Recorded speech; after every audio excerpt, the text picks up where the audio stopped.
दोस्तों आज की क्राइम स्टोरी शुरू करने से पहले मेरे पास आपके लिए एक बेसिक कॉमन सेंस पे बेस्ड सवाल है। इसका जवाब आप कमेंट ज़रूर कर दें। मेरा सवाल ये दोस्तों आपसे कि क्या आप सोचते हैं इस बारे में कि 14 वर्ष का लड़का 29-30 साल की लड़की को बहला फुसला करके लेके जा सकता है या कुछ गलत कर सकता है उसके साथ?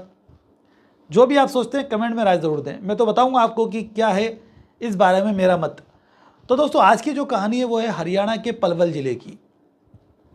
यहाँ पर एक महिला आकर के रहती है रेंट से, जो कि विधवा है, जिसकी उम्र 29 से 30 साल है, जिसके 2 बच्चे हैं। और अचानक से जब वो 10 से 11 महीने या 12 महीने वहाँ पे रह लेती है, अचानक से वो 12 महीने बाद 10 से 12 महीने बाद थाने पे जाती है और थाने पे जाकर के एक एफआईआर दर्ज कराती है। थाने पे जाकर पुलिस को ये बताती है कि एक लड़का, एक युवक उनके मोहल्ले में रहता है, उस लड़के ने उसको बहलाया फुसलाया और अपने प्रेम जाल में फंसाया। उसके बाद उसने उसके साथ शारीरिक संबंध स्थापित किए और जब वो प्रेग्नेंट हो गई तो उस युवक ने शादी करने से इनकार कर दिया। उस युवक के खिलाफ सख्त से सख्त कानूनी कार्रवाई की जाए। अब दोस्तों महिलाओं के लिए वैसे ही आपको मालूम है पुलिस का जो रवैया होता है वो पॉजिटिव होता है, कोई भी जाए शिकायत दर्ज हो जाती है। तो ये तो ऐसा मामला था जो कि गंभीर था। एक्चुअल में वो प्रेग्नेंट भी थी। तुरंत एफआईआर दर्ज करती है पुलिस। एफआईआर दर्ज करेगी तो जाहिर सी बात है उस व्यक्ति के खिलाफ कार्रवाई भी करेगी जो आरोपी है, जिसके ऊपर कोई आरोप लगा है। तो उसके घर जाती है पुलिस। जब उसके घर जाती है, जब उसको बुलाती है पुलिस उसके परिवार वालों के सामने, तो पता चलता है कि वो व्यक्ति जिसके घर वो गई है वो महज 14 वर्ष का युवक है, एक 14 वर्ष का बालक है वो। जैसे ही पुलिस उसको देखती है, पुलिस कंफ्यूज हो जाती है कि बहलाया फुसलाया इसने या उसने। लेकिन यहाँ पे पुलिस का काम ख़त्म हो जाता है, क्योंकि ये जो मामला है वो है जुवेनाइल जस्टिस बोर्ड का, किशोर न्याय बोर्ड का मामला है, नाबालिग कोर्ट का मामला है। और इस तरीके के मामलों के अंदर अलग से किशोर पुलिस डिपार्टमेंट इस्टेब्लिश किए गए हैं, क्योंकि लॉ की मंशा ये है कि जिस बच्चे जिसकी आयु बालक है, वो जिसकी आयु 18 वर्ष से कम है, उसके सामने पुलिस कभी वर्दी में ना जाए। तो जाहिर सी बात है वर्दी में उसके खिलाफ कोई कार्रवाई नहीं कर सकती पुलिस। तो किशोर पुलिस आएगी और किशोर पुलिस आती है पुलिस के बुलाने पर, जो कि सादा वर्दी में आती है। उसके बाद जो मामला है वो किशोर पुलिस को हैंड ओवर कर दिया जाता है। किशोर पुलिस के पास वो व्यक्ति जो बच्चा है उसके पास आ जाता है, वो उसको निरुद्ध कर लेते हैं। अब जब किसी बालक को आपने निरुद्ध किया है, अब ये जो मामला है जाहिर सी बात है जब किसी व्यक्ति को आप निरुद्ध करते हैं या गिरफ्तार करते हैं तो 24 घंटे के अंदर पेश किया जाता है ऐसे व्यक्ति को संबंधित न्यायालय के अंदर। तो किशोर बोर्ड के अंदर उसको 24 घंटे के अंदर पेश किया जाता है। मजिस्ट्रेट साहब उससे पूछताछ करते हैं कि मामला क्या है। जो पेश करती है पुलिस उससे पूछताछ करते हैं, किशोर पुलिस से, और लड़के से ही बातचीत करते हैं। जब बातचीत करते हैं तो पता चलता है मजिस्ट्रेट साहब को कि घटना क्या है। वो लड़का सारी बात बताता है मजिस्ट्रेट साहब को। तो उस मामले के अंदर मजिस्ट्रेट साहब कहते हैं कि इंक्वायरी त्वरित होना चाहिए, फास्ट होना चाहिए, मामले के अंदर जल्द से जल्द इंक्वायरी की जाए। दोस्तों जो नाबालिग बच्चों के कोर्ट होते हैं वहाँ पे होती है इंक्वायरी। ट्रायल होता है नॉर्मल कोर्ट्स के अंदर, तो वहाँ पे इंक्वायरी को ही ट्रायल माना जाता है। तो तुरंत उस लड़की का पक्ष सुना जाता है, उसको बुला करके जो वो गवाह देना चाहती है उसकी बात को सुना जाता है। कोर्ट निष्कर्ष पर पहुँचता है कि लड़का इनोसेंट है। और एक्चुअल में एक और चीज़ मैं आपको बता देता हूँ कि ये जो लॉ है जुवेनाइल जस्टिस बोर्ड, वहाँ पर लड़का जो भी व्यक्ति जाता है ना, किसी प्रकार का उसने अपराध किया है, क्राइम किया है, उसके बावजूद भी कोर्ट जो लॉ है उसमें मेंशन है कि इसमें आपको उस बच्चों को ऐसे ट्रीट करना है जैसे वो इनोसेंट है। और इस मामले के अंदर कोर्ट उसको बरी करता है।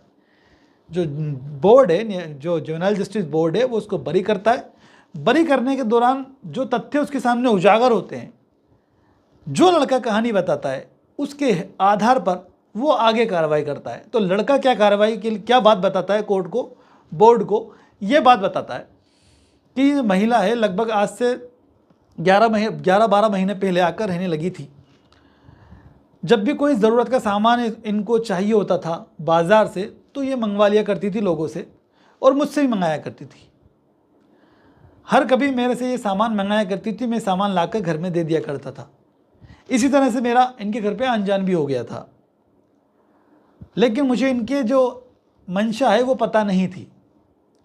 एक दिन जब बच्चे स्कूल गए हुए थे तो इन्होंने मुझे अपने कमरे के अंदर बुला लिया और कमरे में बुला करके मेरे सारे कपड़े खोल करके मेरा शारीरिक शोषण किया। पोक्सो एक्ट में लैंगिक हमला होता है बालकों पर, क्योंकि पोक्सो एक्ट किसके लिए? जिसकी आयु 18 वर्ष से कम हो, जिसके साथ ऐसा ऑफेंस हुआ है जिसकी आयु 18 वर्ष से कम है, उस कंडीशन के अंदर पोक्सो एक्ट लगता है। तो उसका हो रहा है हम लैंगिक हमला, लैंगिक शोषण तो उस पर हो रहा है। तो वो बताता है कि मैंने इनकार किया लेकिन वो नहीं मानी, उन्होंने मेरे साथ ये गलत काम कर दिया। उसके बाद कई बार इन्होंने मेरे साथ ये गलत काम किया, लेकिन मुझे अच्छा लगने लगा था, उसको भी इंटरेस्ट आने लगा था।